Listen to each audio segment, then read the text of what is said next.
There are a couple of different ways of actually finding the highest common factor and lowest common multiple of two numbers. The method I'm going to present here is probably the most efficient way of doing so.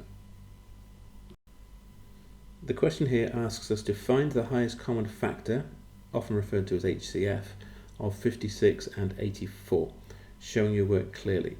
What this means is, what is the biggest number that will divide into both 56 and 84? Now the method I'm going to use is to split both of these numbers into their prime factors. So I'm going to take 56 first, and I'm going to do a factor tree. In this I just split 56 into two things that multiply to give me 56. So 7 times 8, for example, would give me 56. And then I look for prime numbers. 7 is prime, so I circle 7 and I don't continue that branch on. 8 will split into, let's see, 2 times 4, that would work. 2 is prime, I circle, but 4 isn't. 4 will split. 4 goes to 2 times 2, and both of those are prime. So I know that 56 is equal to 7 times 2 times 2 times 2. Now let's look at 84. 84 can split into 7 times 12. 7 is prime. 12 can split into 4 times 3. 3 is prime. And 4, as we know, splits into 2 times 2.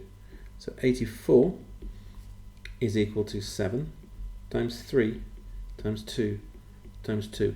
Now often you'll see this then written in index form, but I'm not actually going to do that because I think it messes up the process that we want to use.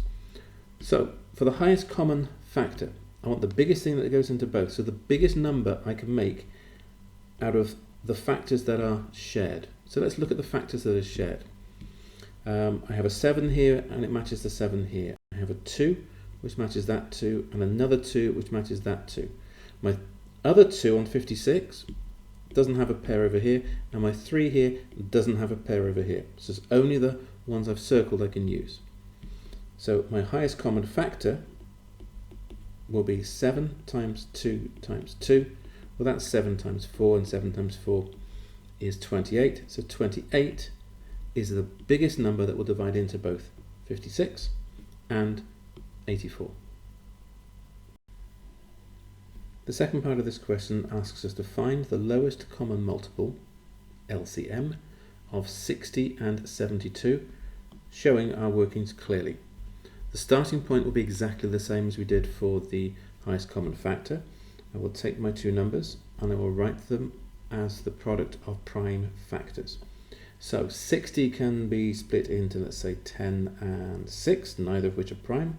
I split 10 into 5 and 2, they are both prime, so I can circle them. 6 splits into 3 times 2, both of those are prime, so I know that 60 is equal to 5 times 3 times 2 times 2. And again, I'm not going to put them in index form.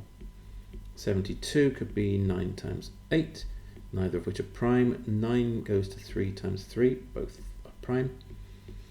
8 goes to 4 times 2, the 2 is prime, the 4 will split again to 2 times 2.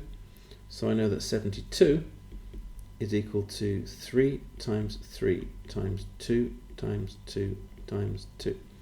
Now, to find the lowest common multiple of both, what I want to end up with is a set of factors, prime factors, that I can build 60 from and build 72 from. So let's have a look.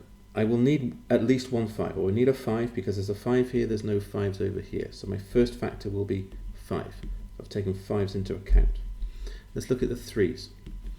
I need one 3 to go with the 5 as part of 60. I need two 3s though to make 72. So I need two 3s. So 5 times 3 times 3.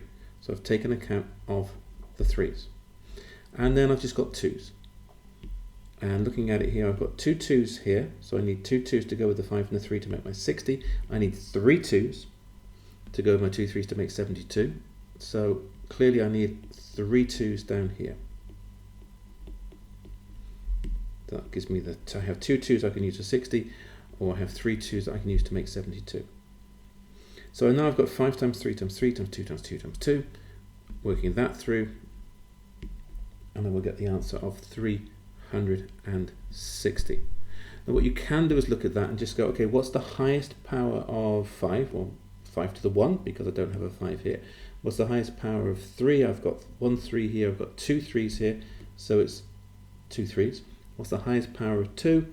I've got 2 2s here and 3 2s here, so there's 3 2s here. You could look at it that way if you choose, but basically what I've ended up with here is enough factors, and just enough factors, not anything extra, just enough factors that I can pick the factors I need to make 60 or the factors I need to make 72. I don't need to be able to make both of them at the same time.